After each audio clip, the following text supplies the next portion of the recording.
All right, hello, seventh grade. I wanted to start out our session today just very briefly with some corrections to the work you did yesterday.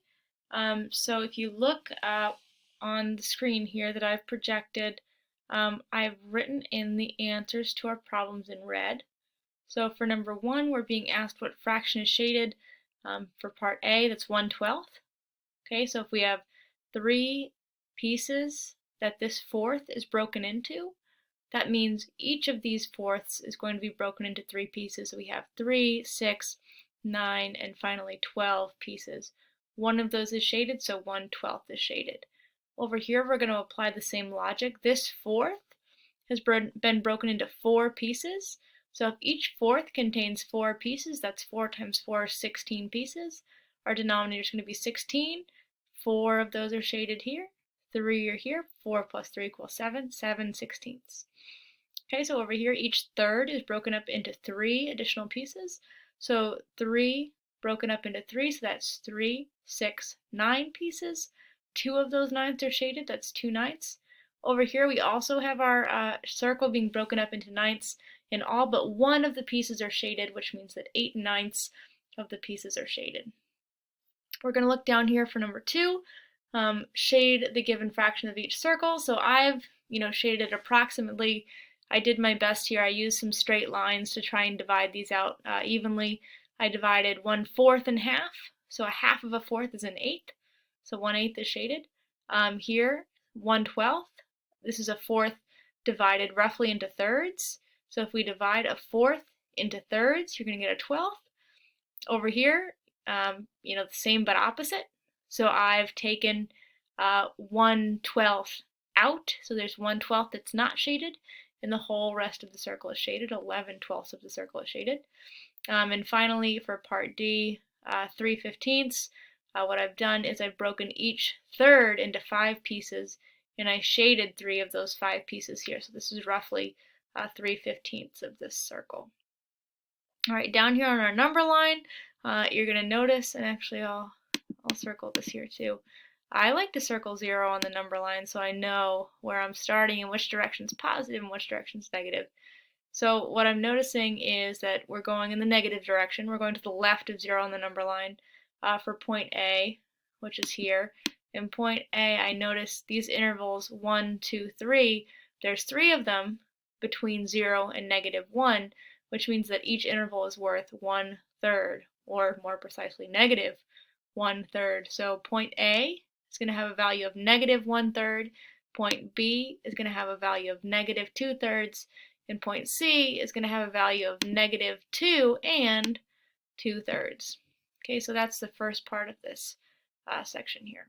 All right, so I've labeled the last 2 answers that we'll have here. So point D on this number line, if we look, importantly here on the second number line, 0 is in a different location than it was in our first number line.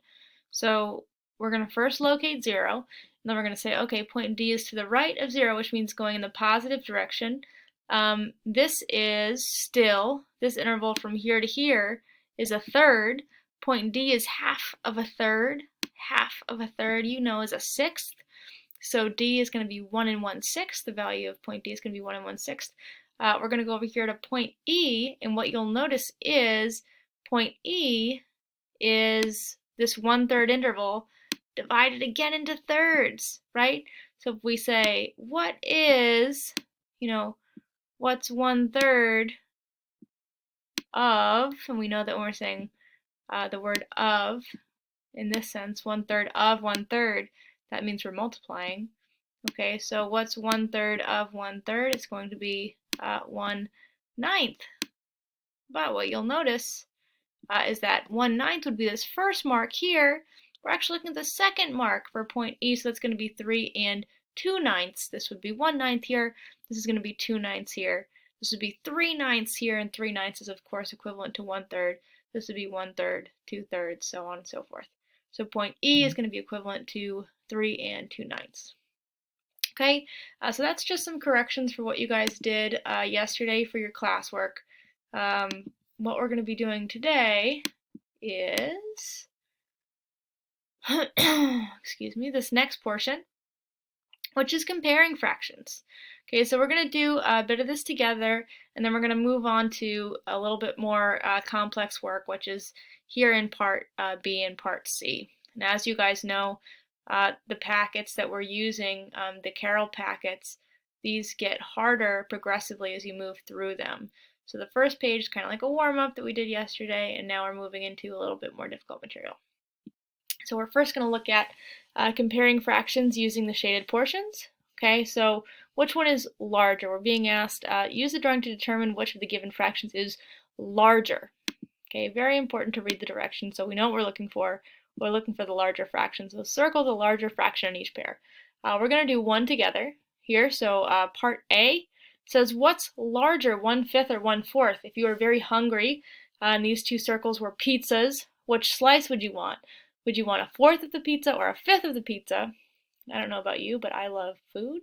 And I would choose 1/4 of the pizza because it's larger. So what you're going to notice is as the denominator, which you guys know, denominator is the fancy word for the number on the bottom of the fraction. As the denominator gets larger, as this number gets bigger, the piece gets smaller. So 1/4 is larger, a lot larger, than 1/100th, right? If this was divided into hundredths, these pieces would be 25 times smaller, right? So we know that as the denominator gets larger, the size of the piece gets smaller. So when we have numerators that are the same, we can look at the denominators and say, okay, which one is smaller? That's actually going to be a larger piece. So as the denominator gets bigger, the piece gets smaller. And as the denominator gets smaller, the piece gets bigger. Okay, so I want you to use that logic as you're solving the next several questions here. I think you guys are going to do just fine on those. So when you get to number 6, okay, I'm just going to give you a little bit of pre-knowledge here, and that is that fractions, when we divide something into fractions, so say I was to divide this rectangle into fourths, for that to be true, each piece would have to be of equal size. So for something to truly be divided into a fractional number, so if I were to say, I'm going to erase that one because that's not a good, that's my other two examples there are pretty darn good. I'm pretty proud. Oh yeah, look at that rectangle. That is a beautiful rectangle, divided pretty nicely, I would say, into fourths. So I'm just going to leave this here and tell you guys that this would qualify as a true fourth because the sizes of all the pieces are equal. So I'm not going to tell you the answer to that question, but I am going to tell you that this is a fourth because these are all equal pieces that it's divided into. There are 4 equal pieces that that's divided into. Okay.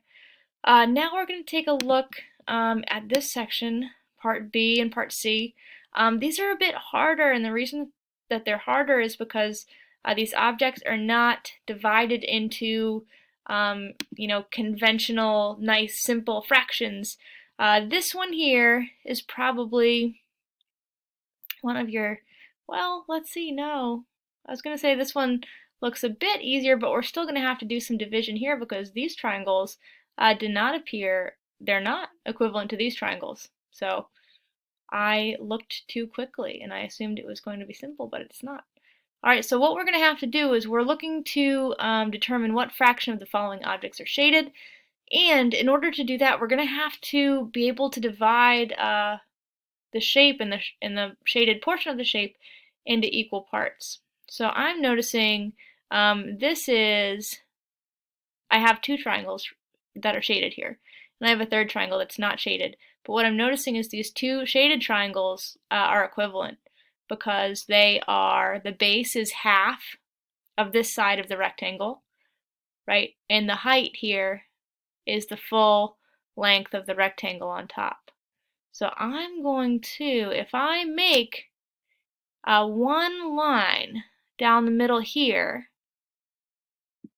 I'm going to make 2 rectangles where the base is half of the side of my rectangle, and the height is the full height of the rectangle here. So what I'm saying is that this side is congruent to this side here, this side here, to this side here, and this side here to this side here. So if I'm correct, I've just cut this shape, this rectangle, into fourths.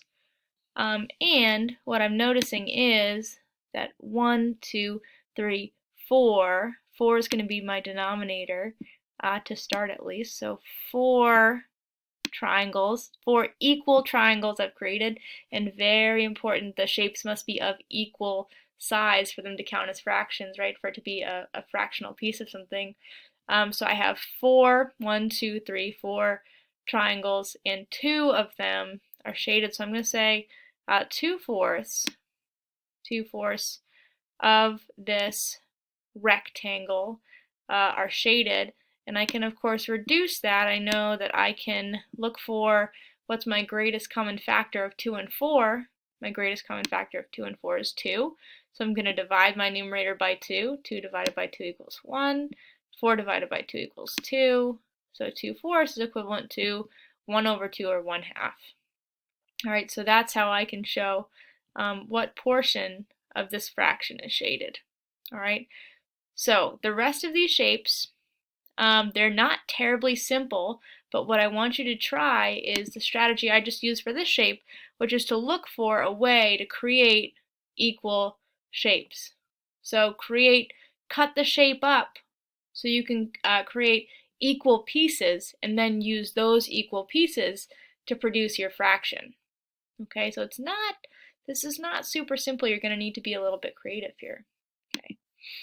All right, so when we get down to the bottom, let me erase that here. When we get down to the bottom, the shapes just get increasingly more difficult. All right, so I want you guys to try the rest of these shapes.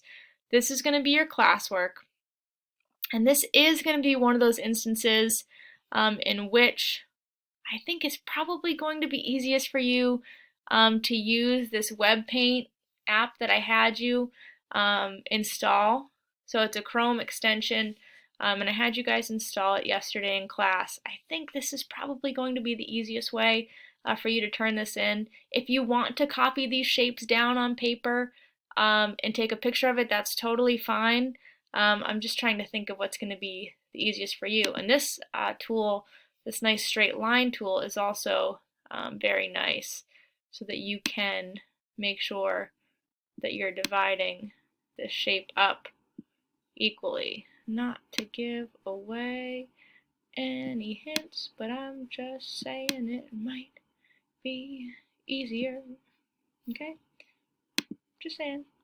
Alright, so if I were to draw on here again, I could I'll draw my name. Yay! Oh, wow, looks like not an adult wrote it, but hey. So we're going to go to this little icon here. It has a camera. I'm going to hit screenshot. Okay. When I hit screenshot, what it's going to do is it's going to give me this nice picture. Okay, nice picture of what I've done. I have this nice picture of what I've done that I got by pressing that camera icon. I can press Control on my laptop, click copy image. I'm going to go over to an email here. I'm just going to paste that image right in the email. So now I have this nice, easy way, to send Miss Flaherty what I've written for my math work. Okay, so I can just copy paste that screenshot right in here, right from Web Paint. I just send it off. Boom, my math has been sent for the day. Okay, so once you guys have finished this, just send it on over, and you'll be good to go for today. So just finishing part B here is going to be your work for today, your class and homework. All right, I'll see you guys tomorrow. Have a good rest of the day.